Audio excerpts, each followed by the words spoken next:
wasn't a place folks normally come to, way out in the middle of nowhere. Nothing but sand in your boots and Tusken Raiders on your tail. Ain't no reason a Mando should be there, but he went all the same. Horse knows he didn't find what he was expecting, but he did find the Marshal. Spoilers ahead. Welcome back, everybody, to another episode of Hoth Topics, a podcast about Star Wars. My name is Ian, one of your co-hosts. Joining me, as usual, is our other co-host, John. John, how you doing? Hey, yo. And joining us again for more Mandalorian shenanigans is roommate Mike. All right. How you doing, buddy? Doing well. By yourself? Doing all right. Good. We have started a new season of The Mandalorian. It's been going for a little while now, and our original plan was to let a couple episodes go by and then do a big episode with all the information in it, but we decided that just there's too much good stuff to talk about in the newest season, so we're going to go in and do a couple shorter episodes talking about each of the new Mandalorian episodes, giving them their own time, their own space to kind of... Fester's not the right word to use here. Go on, Fester. gonna let them, you know... Shine. Shine, yeah, there we go. There we go. Fester. Yeah, all right. We'll let this episode's fester. This is gonna be great. But for now, we're gonna talk about episode 1, which is episode 9. Chapter 9. Chapter 9. Thanks, yes. Mike. You're welcome. I brought out a whole notebook and things to take notes, and I didn't touch it once. I always got the IMDb page up, so... Chapter 9, The Marshal. The Marshal. At least you didn't just write notes on an entire page. But I did. Not this time. Well, to start off, I would like to mention, I don't remember them doing this last season, but this season they're not releasing the names of the episodes other than their chapter numbers until the day of release. So, I know, Mike, you probably don't know this because I'm the one bringing it up on my Disney Plus account. Ian, you're probably not paying attention to it when you're bringing it up on my Disney Plus account. Yeah, but Pod Parasite. That's my account. I don't know if they're doing that intentionally. To maybe they titled them too spoilery, which could be seen in a couple later episodes. Right. That we're not talking about now because we're only talking about episode 1, chapter 10, The 9. Marshal. Yeah, episode Marshal. 9. Chapter 9. Chapter 9. Episode 1. Chapter episode number. 1, Episode other number. Division 7. Factor of 4. Prime Premier League. This is some new math stuff. 24/7, 48 European, I-9 405 South. South. What are we talking about? Oh, we're talking about the Marshal. Talking about the Marshal. So yeah, the title names haven't been released ahead of the episodes. Which, yeah, I mean, it's pretty evident that there are some spoilery sort of information, and we'll talk about that as we go. We're not talking about those now. No, we'll talk about those as we go. But The Marshal, man, what a good episode. It's one of the longer episodes of The Mandalorian, sitting at just about an hour. I think it's like 58 minutes. It's 54 minutes. It was the longest episode by like 4 minutes. Which, you know, what? Mr. IMDb here. Yeah, you're welcome. I got straight facts. What a way to start off the season. I mean, I can't... Wait. Sorry, I need to go back to straight facts. Mike, I may have to change your name from roommate Mike to Straight Facts Mike. That's fine. Because that's way better. Maybe you and need to have it up your... there with my nickname, Consistency John. We need to how have consistent I am. We need to have a new show just with you. Straight Facts Mike. Straight Facts with Mike. Straight Facts with roommate Mike. This is the no... There's no... Oh, man. My brain shut off because I can't stop thinking of Straight Facts Mike. It's a show with no rumors, no fan fictions. No speculation. No speculation was the word that I wanted. Straight facts. Straight facts. It's okay. I used the word fester earlier, so you're fine. Yeah. Fester to you in place of the word to shine. Yeah. So It's the same thing. Yep. What are we talking about? We're talking about Mandalorian. The Mandalorian. So what a way to kick off the first episode of the new season. I had some struggles with kind of getting into the Star Wars mood as I tend to do sometimes. It's one of the curses. It's a blessing and a curse being this big of a fan of the franchise because you get to dive into all this content, and you get to see all these other great creators bringing out their stuff.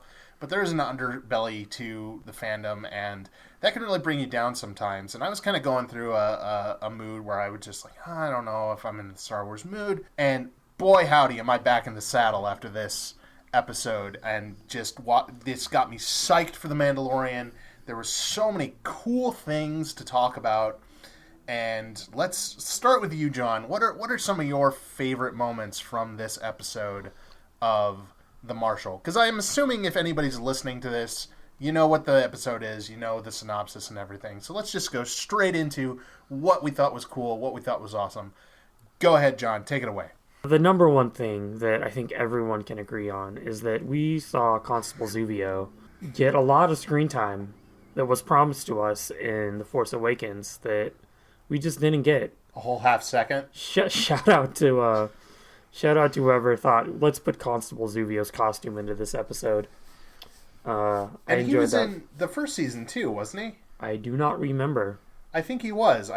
Maybe they threw him in there to throw us off. Like, we'd see him in the fight pit, be like, that's the constable. Perhaps he is the marshal. Maybe he has not been promoted to constable yet, and he's just a lowly marshal. Is that how that ranking system works? Absolutely. We all watched this like when it came out for the most part. And I've watched it a couple times since then, which is, we're on episode 5 right now. Yeah. So, a month and a half ago, about. I had completely forgotten about the Fight Club scene at the beginning, because most of this episode takes place on Tatooine. Right. And I think we kind of see this a couple times throughout The Mandalorian, just in general, where we'll start off with a little vignette on one planet, and then the main story takes place somewhere else. It's kind of the prologue to the episode, so to say, as one does. So I thought that was cool to see that little bit of underground culture life. Yeah. Kind of like a hint of what we could have seen in Star Wars Undergrounds if that had taken off. It's interesting to see that there are shady things going on in the galaxy that aren't necessarily directly involving Hutts. Right. We get a little bit of that in the Clone Wars with, what's Caesar species? They have their own racketeering guild. You know who I'm talking about, right? Yeah, I know, and I'm Green guys. I'm very ashamed at myself for not all with top knots, not remembering. All get killed by Darth Maul. Spoilers. Yeah. So yeah, I enjoy seeing this. What this show has been showing a lot of what daily life is outside of the galactic war that's been going on. I like that it's been showing Baby Yoda slowly recognizing when threats are around, and he'll go into preservation mode.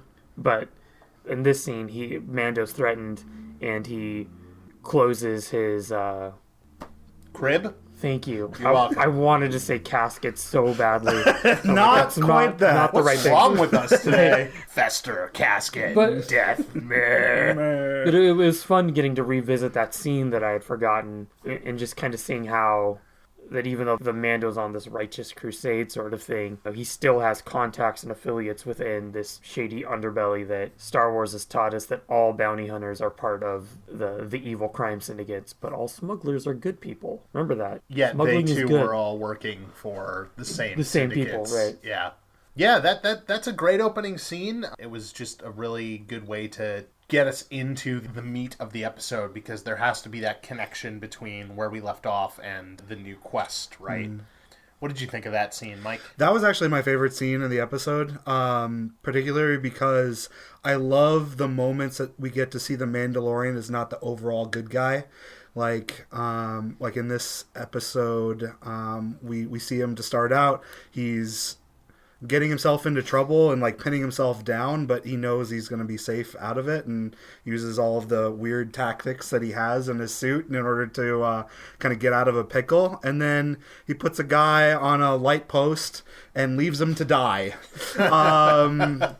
which was part of the bargain, right? Yeah. And he said he wasn't going to kill him himself, but he obviously was dead. So I like those moments with the Mandalorian, that he is not necessarily just goody two shoes overall good guy, that there are different layers to him than just what we see with him acting around with Baby Yoda. So that's primarily why I liked that one, and because like John said, we get to see some of that underground stuff that we don't normally see in Star Wars. Star Wars is either very space or very bright. And I love those moments when we get to kind of dive into small corridors, darker scenes, and a little bit more substance with the dialogue.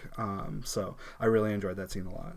Yeah, the series as a whole has done a really great thing for bringing Star Wars kind of into the modern age of no longer focusing on these stories that are just black and white. So we have our original trilogy, very much black and white, good versus evil. You've got the prequels, which we see good turn into evil.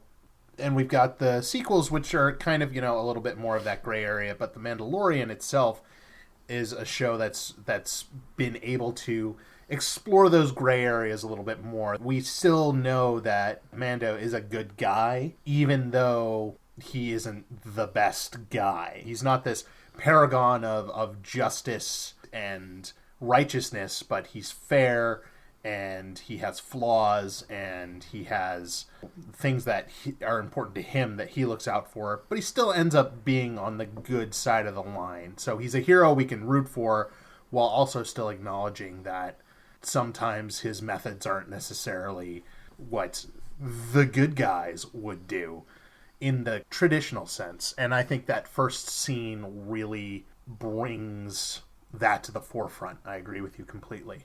Now we get on to the meat of the episode, which is taking place on Tatooine. I, first off, love any episode that has that hanger tech. I think her name's Pelly. Mm-hmm. I want to keep wanting to say Pele, but that is a football player. I love everything about her character. I love that she has that super 70s perm. I love just how excited she is about the child, and how it seems like she'll do anything to make ends meet, but with a friendly face and a little bit of side truths. When the gang boss guy first mentioned that Jen might be able to find another Mandalorian on Tatooine, and that meant that we were going back to Tatooine, I was bummed. Because I keep getting his last name and his first name confused. Yeah, and Jin's the one who blew up. Well, his last name's Jaren. Jaren. Jaren. Just call him DJ. It's fine. Okay. I didn't want to say the Mandalorian could find a Mandalorian. It's the repetition of the word Mandalorian. It's where the comedy comes in. Mandalorian. Yeah. So I was kind of bummed when they heard that we were going to be going back to Tatooine, because we go to Tatooine so much in Star Wars for the dumbest reasons all the time. And Luke makes a point to say that it's like a backwater planet, that there's no reason anyone should ever go to Tatooine. It's a bright spot, or if there's a bright spot of the universe, it's the planet farthest from. Like, why? But then this might have been one of my most favorite adventures on Tatooine outside of the game Rebel Assault, flying T-16s and targeting creatures that are not much bigger than womp rats. That's a reference for me, and I don't think Ian ever played Rebel Assault. I watched you show me a video of that sequence, and the person playing the Let's Play of it could not get past the level. Yeah, it's fine motor controls with a mouse. It's not fun to fly. But I think what they did with going to Tatooine, it really turned me around on it, and I thought it didn't feel like it was the start of a show because of how intense and like action-packed it got. I didn't see how they could follow that up with something that kind of matched its energy, or I was afraid that they were going to try to, and then the show would just be energy upon energy, and just keep getting more and more and more and more intense until you get to an episode where they couldn't do that and it just crashes, and then no one cares. On a meta level, I think they've been doing a pretty good job with pacing the episodes, having a big scale one like you're talking about, and then letting us have an episode that's more of a cool off period, and then coming back in. Yeah. And that's really the way to do it. Mm-hmm. The trip back to Tatooine, I agree with you. I was kind of like, why are we going back there? But I think that the reaction of Mando having that same reaction, like, what? No, Yeah. I've spent so much time on Tatooine. They're not there. They're not there. Why do I have to go back there? I don't. That made me feel better about. There's got to going be a back. part of his mind when that guy said, "Oh, there's one on Tatooine," where Din was like, "Yeah, that was probably me." Yeah, Like, Right. I know there was a Mandalorian there. It was this guy. It was me 3 days ago. Yeah, but it's really well done. I like how they had an emphasis on Tuscan culture Yes. in this episode, really showing us more that these are, and this is something that kind of was explored more in books and side material beforehand, but now we really got a first-hand experience to see that this is an actual culture. These are people. They're not just, there's a reason why people think they're mindless animals Or vegetables. or vegetables. But we got to see the other side of that. We got to see their side of things, which I really think the only other time that's been done that well was in the original Knights of the Old Republic game, because you actually have a mission where you have to go and talk to the Tusken Raiders and help them do stuff. But it was really cool to see the culture. It was really cool to learn that the Tuscan Sign Language was developed with the assistance of a deaf actor. That was super cool. I'm looking up his name right now. Yeah, that was awesome. It's no secret that here at Hoth Topics we're on the side of representation is a good thing. Getting more of that in Star Wars is really great. It's a far shot from Episode 2 where Anakin just shows up and starts carving through them like it's their Thanksgiving turkeys. Well, they're animals. Yeah. He slaughter like animals. Yeah, you nailed it. The actor's name is Troy Kotsur. Troy Kotsur. Thank you, Troy. He is, in fact, a deaf actor that they brought in. What I really liked about this is my sister-in-law, when she was in college, she did a whole program for ASL, or American Sign Language and stuff, and was a deaf teacher for many, many years. I don't know if she's still doing that. That's cool, though. So that was kind of like a cool thing. I don't remember if you remember, Mike, but like in elementary school, they had us learning sign language. You don't remember any of that? No, that was probably before you. I never got to any of that. Canyon. But when I was in elementary school, like we had somebody come in and teach us sign language, most of which I forgot. I can say boy, blue, and purple because purple is fun to assign. I am now going to sign that to Ian so he can see. Sorry for all the audio listeners. There's no video. Purple. Yeah. K. That is fun. But then it's upside down as a P. Purple. Looks like a little dude walking. It is. It's that's probably wrong now. It's probably like They changed it. it's probably like Bible. So there's like this is like King James purple. Or like the new purple, the new international purple. Oh version purple. no. Sorry, I didn't mean to. Yeah, cut no, that. absolutely. That's that a was really cool. good. But that's cool that there's a connection there outside of it to whatever else is going on. How about you, Mike? What are some chunks on this Tatooine bit that? Because I know you said earlier that your favorite part was that sort of beginning bit. Yeah. I mean, yeah, there's a lot of like key moments that I really enjoyed about the pieces of Tatooine. Like, obviously, like, at the beginning, Amy Sedaris' character, she was one of my favorites of all of season 1, and to see her back on season 2, like right away, not expected, but definitely always enjoyed. Other than that, I think Timothy Oliphant was really fun in Star Wars. I think the amount of overacting that he did in certain so scenes perfect. was so fitting and very fun and very Star Wars that it just completely worked. His facial expressions, his work with his body and not just, his words was great. I loved the dynamic between him and the Raiders at the beginning, where it was just like, it's an analogy for the white man versus everyone, basically. It was a lot of fun. I think the most part, some of the moments that I enjoyed most was just like kind of making fun of some of the situations. Like I loved making fun of Star Wars is fun, and like some of the situations they put themselves in. Like, I remember at the beginning when they're at the camp that Timothy Oliphant is overseeing, they have the water trough for the bantha like way out on the edge, like way over there, and of course the sand monster goes up and eats it as opposed to the rest of the town, because like, yeah, it's basically the sacrifice for the sand monster. That thing was meant to die.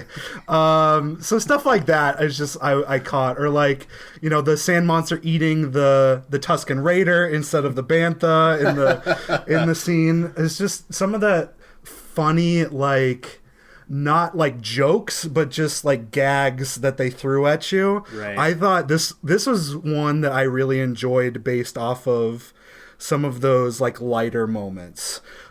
To me, I think because of the length of it, it dragged a little bit. I think it was a little too long. I think some of the scenes did drag on, whether it was dialogue or whether it was just like a scene of Mando walking at the beginning for like 30 seconds that we might have been able to cut a little bit here and there. I think I got used to the shorter episodes of the first season, and to lead off with the longest episode that they've ever done was a little harder for me to get through. I remember looking at my watch the first time I watched it, it's like, how long is this episode going? Like I said, I didn't dislike it because of that. I was just not expecting it to be as long as it was, and I think it did drag. I think they could have shaved off a few minutes here and there, but other than that, I had a real blast with it. Yeah, one of my favorite gags was the I don't think that's to scale moment where they've got like the snake bones and the little pebbles. No, it is. Problem. Yeah. I'm wondering if maybe his direction was to overact a little bit, since he's playing against a guy where you can't see his facial expressions, where the only way to get any information out of the Mandalorian is through that body language. Sure. So to have this drastic contrast of Timothy Oliphant's like facial expressions just going crazy against the, lack of a better word, stone man of the Mandalorian. And if that's just how he acts. I'm not super familiar with his work. He's a good actor. Yeah. I wouldn't say he's an over actor in everything that he's in. So he definitely hammed it up in this one, which was needed. It's great for Star Wars. Yeah. I loved him in this episode, and there have been some comparisons we'll talk about in future episodes where people are, you know, kind of making the memes like, oh, you know, now we're all gonna obsess over this character and leaving Cobb Vanth, Timothy Oliphant's character, in the dust. And I don't see it, and I think maybe that's because to me he was very fresh. This is a character that does pre-exist in Star Wars. He appeared in one of the Aftermath books, but I hadn't read them yet, so I knew he existed. I didn't know his story. So seeing him on screen for the first time, he was a new character to me. And some of these other characters that we'll see in other episodes, they're not new to me. I've seen them before, and I think that's what makes this character really special and really cool to me, is that he was new and fresh for me. Now, of course, he comes in, and John, you and I both immediately knew what he was wearing. Right. Something that I really regret doing was pointing that out to Mike immediately in that episode. I should have been thinking podcast content and just waited till the end. I was so excited to be like, yeah, you know who that is, right? Because I have a coworker that didn't know that. He didn't recognize the armor because it's all beat up and it's on the wrong sized person. Yeah. Which you could definitely tell. Yeah. And there are parts missing, too. Like, yeah. He's got, like, the chest piece, the arms, and I think knee pads? And the backpack. In the back, Yeah. And helmet. Obviously. Well, yeah. Obviously. Obvious. And this is something that I think is going to be kind of a theme. And, John, you were talking about really wanting to get your opinion, Mike, on some of these things where you aren't as familiar with... You're not as big of a fan. You're a big fan. I didn't want to say that because that sounds negative, but like go back to Azeroth. It's true. Okay. No, you have to tell me twice. No. But it's true in the fact that, you know, John and I absorb more of this content. I am much more of a casual Star Wars fan. Yeah, exactly. Yes. So, did it feel at all like you were left out of the loop on something, or was it cool to sort of experience this stuff without that context? What were your sort of thoughts? I don't think it took away anything from my viewing experience and not know that as it was going on. I don't think it matters to me whose armor that was. The idea that it's Mandalorian armor is enough for it to justify like the weight of the situation. Like you understand how adamant our Mandalorian is when he sees that armor, that he needs to take that off and give it to him immediately. It doesn't matter whose it is in my mind in that situation, because all Mandalorian armor to him is like that. Right. So that was kind of my thought process, and then I don't think it had any weight to who the armor belonged to in order for me to enjoy any piece of that episode. That's one of the things that I really enjoy about the way they're handling the Mandalorian, is because I'm also watching these episodes with my dad, who is a casual Star Wars fan as well. He doesn't consume the content. He watches it mostly because I go, "Hey, Dad, cool space thing, yeah?" Yeah. And he goes, "Yeah, cool space thing."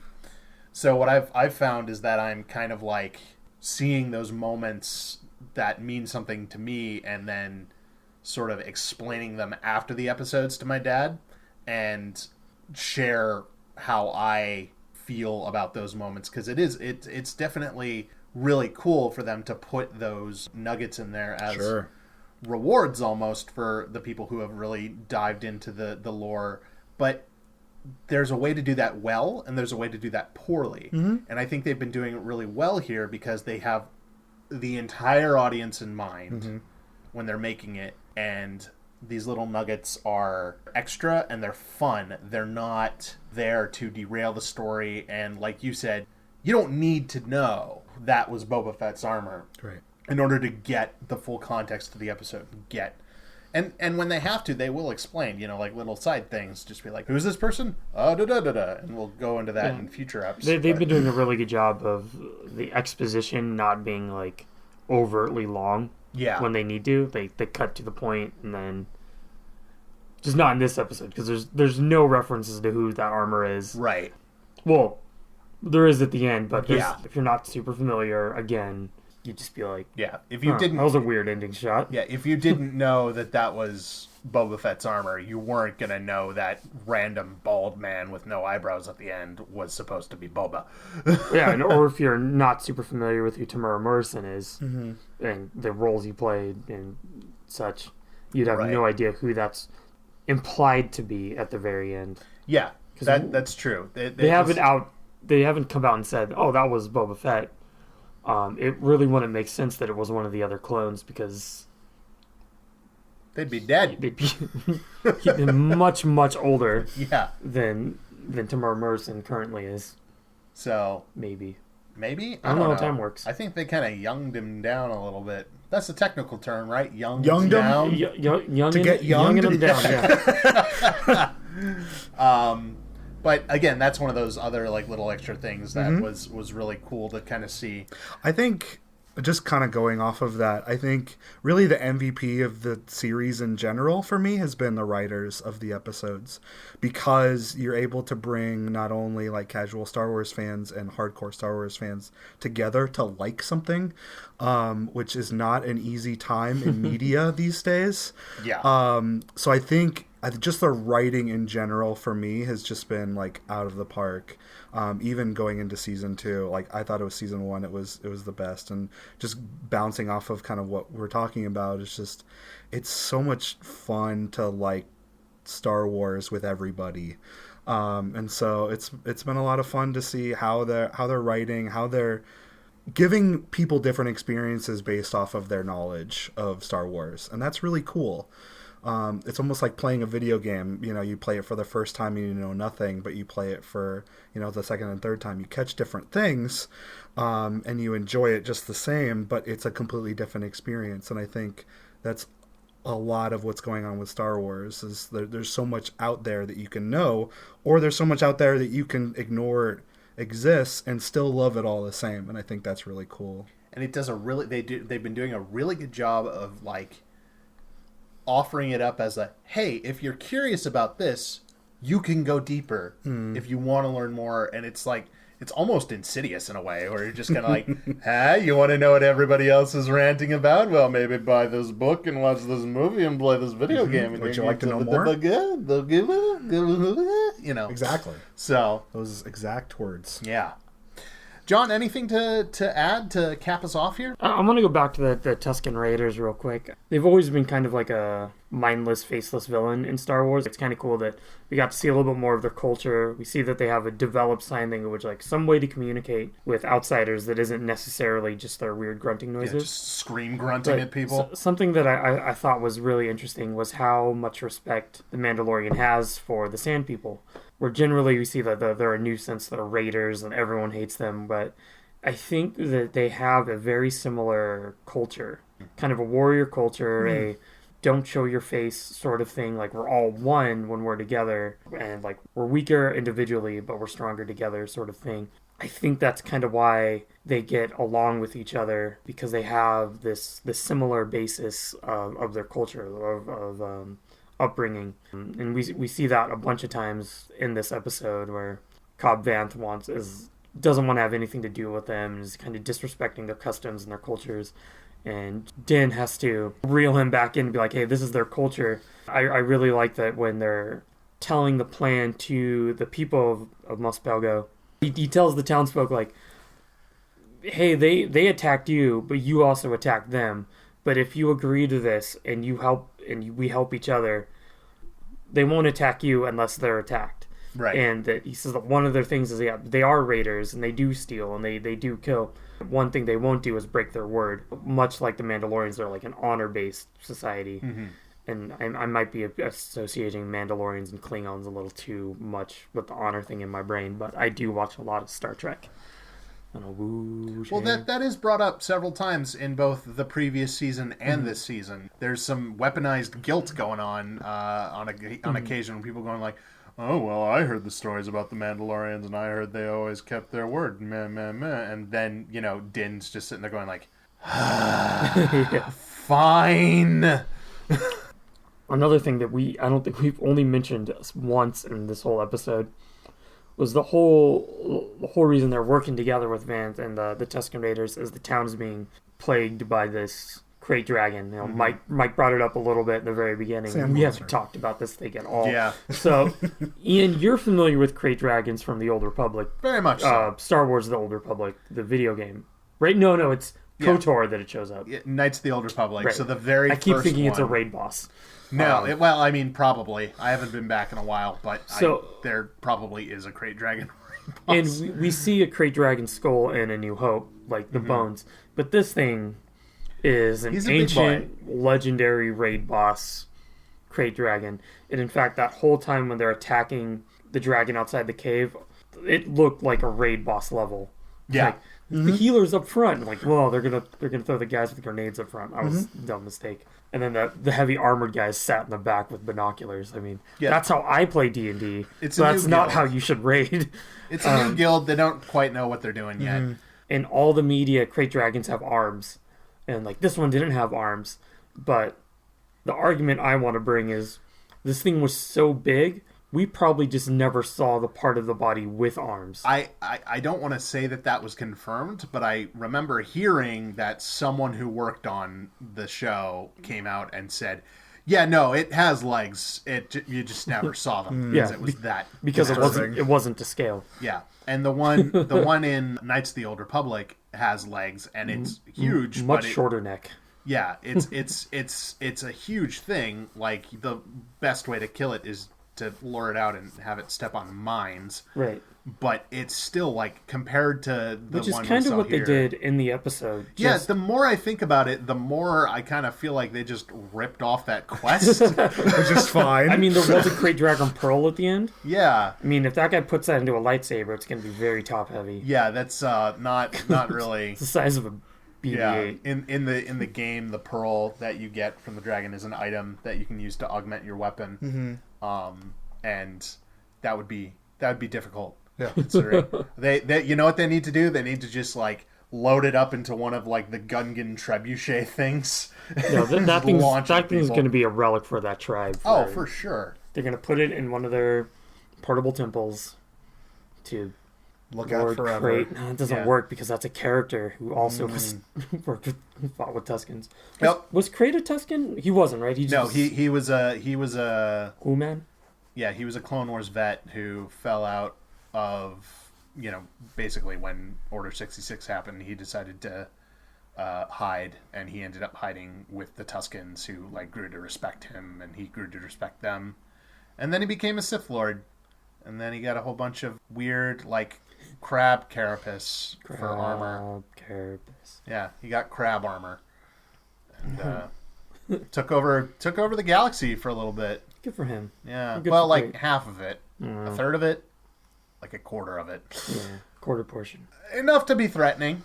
So, Yeah. well, to wrap this episode up, unless you guys got anything else you want to add? No? Okay. So, the Mandalorian is sent to Tatooine to find a Mandalorian. He does not find one, but he does find Mandalorian armor. Right? The deal is that Cobb Vanth will surrender the armor if he helps him defeat the Big Krayt Wizard. Dragon. The people of Mos Pelgo partner with the Tuskens Yep. to defeat the Krayt Dragon with the promise of, well, we'll help if you don't attack us Right. anymore. So really one of the main reasons for Cobb Vanth having that armor is now gone.